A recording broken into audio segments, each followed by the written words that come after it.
យទេវតាប្រទានតាមការបួងសួងធ្លាប់បន់ផ្សងបងជួបលោកម្នាក់ល្អរួមដំណើរជាមួយក្នុងនាមគង់ស្រកស្មុំសកំតគ្នាដល់ចឹងគេធ្យូអូនបងតែងផ្ដល់លេដំឡៃរកក្បាយថ្លៃពីស័យថ្កុំកើងនឹងបងគិតគូ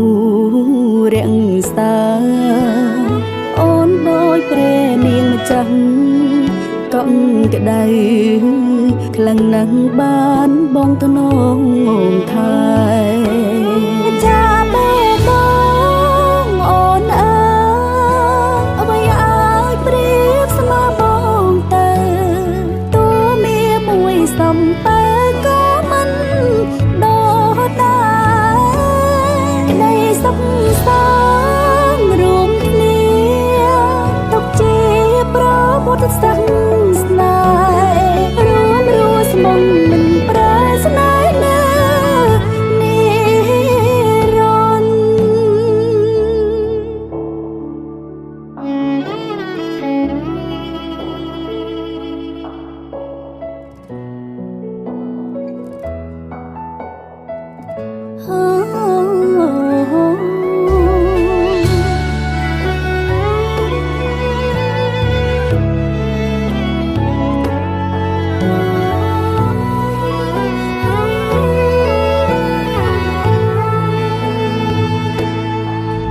ឆោមឆាយជាផ្កាយសំណាងនៃអូ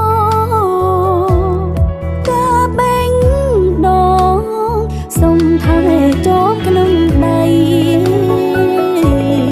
បងប្រងគុលផ្កាស្លាពិតជាមានតម្លៃមានន័យចាប់ដៃគ្នារក្សាខែ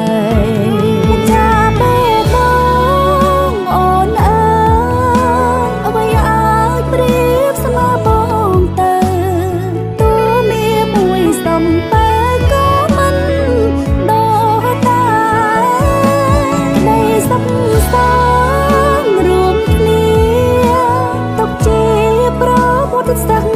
សនារួមរស់ស្មងមិនប្រែស្នេហ៍ណានិ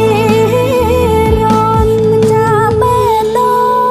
ងអូនអើយអ្វីអាចប្រៀបស្មើបងទៅតួមានមួយសំ